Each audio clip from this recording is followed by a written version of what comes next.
अस्सलाम वालेकुम। लास्ट के टॉपिक में हमने ल्यूकोसाइट्स का इंट्रोडक्शन देखा था। फिर हमने ल्यूकोसाइट्स में देखा कि 5 टाइप्स है। 2 टाइप्स है, ग्रेन्युलोसाइट्स और एग्रेन्युलोसाइट। फिर ग्रेन्युलोसाइट में हमने देखा न्यूट्रोफिल, इजिनोफिल और बेजोफिल। तो पहले हम बात करेंगे न्यूट्रोफिल्स की। अब क्या है ये न्यूट्रोफिल? ये एक ग्रेन्युलोसाइट है। ये एक ग्रेन्युलोसाइट है। Among all the WBCs, सारी WBCs में 5 टाइप्स है WBCs के। उन 5 टाइप्स में जो न्यूट्रोफिल्स है ये मोस्ट कॉमन टाइप है, यानी कि सबसे ज्यादा इन 5 WBCs में जो नंबर जो सबसे ज्यादा पाई जाती हैं वो ये न्यूट्रोफिल्स है। इनकी परसेंटेज 40 to 75 है। 40 to 75 of WBCs are neutrophils. Absolute count जो है इनका that is 2000 to 7500 per cubic mm। इतनी न्यूट्रोफिल्स हमारे ब्लड में पाई जाती हैं। ये मीडियम साइज्ड सेल्स है। ये मीडियम साइज्ड सेल्स है। इनका जो डायमीटर है that ranges from 10 to 14 micrometres. अगर हम यहाँ पे डायग्राम बनाएंगे न्यूट्रोफिल की, मीडियम साइज्ड सेल है और इसका जो डायमीटर है दैट इज डायमीटर जो इसका है that is 10 to 14 micrometres. Nucleus जो इसमें प्रेजेंट है, आरबीसीज में हमने देखा था वो उनमें न्यूक्लियस प्रेजेंट नहीं है, लेकिन डब्ल्यूबीसीज में न्यूक्लियस प्रेजेंट है। डब्ल्यूबीसीज न्यूक्लिएटेड सेल्स है। अब जो न्यूट्रोफिल का न्यूक्लियस है वो इर्रेगुलर है, उसकी कोई पर्टिकुलर शेप नहीं है और वो मल्टीलोब्ड है, यानी कि न्यूक्लियस जो है उसमें बहुत सारे लोब्स प्रेजेंट होते हैं। Usually normally 3 lobes, 3 to 5 lobes normally present होते हैं।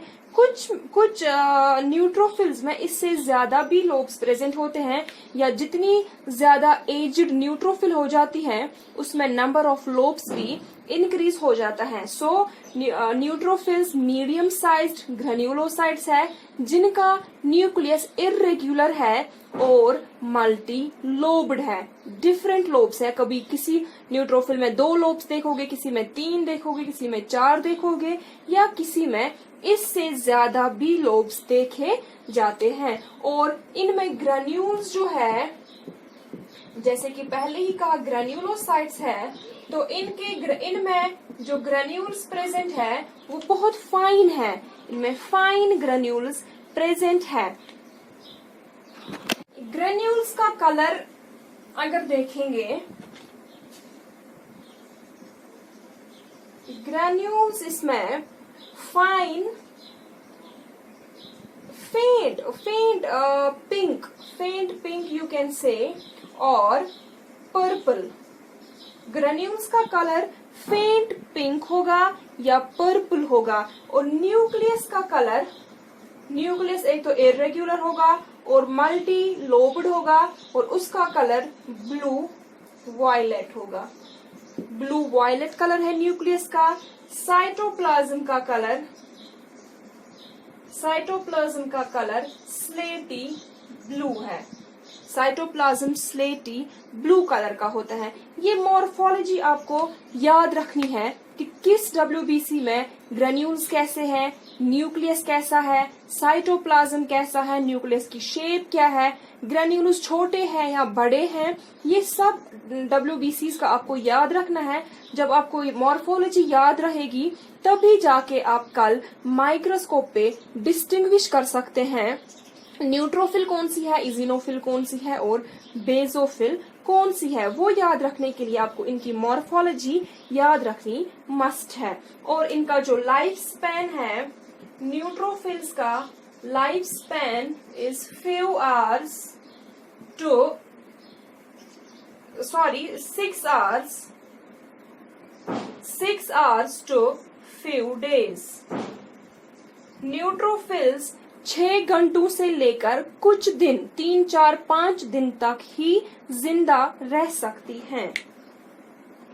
अगर न्यूट्रोफिल की फंक्शन देखेंगे, जैसे पहले ही बोला मैंने, सारी WBCs का, ल्यूकोसाइट्स का काम क्या है? डिफेंस मैकेनिज्म है, हमें इम्यूनिटी देते हैं, हमें बीमारी से, हमें इन्फेक्शन से बचाते हैं। तो इनका फंक्शन, न्यूट्रोफिल्स का मेन फंक्शन क्या है? न्यूट्रोफिल्स क्या, इनको फर्स्ट लाइन ऑफ डिफेंस कहा जाता है। First line of defence neutrophils को कहा जाता है। न्यूट्रोफिल्स क्या करती हैं? जब भी कहीं पे कुछ कट हो या कोई भी इन्फेक्शियस एरिया हो, तो न्यूट्रोफिल्स क्या काम करती है? ये खुद को अटैच करती है to the walls of blood vessels.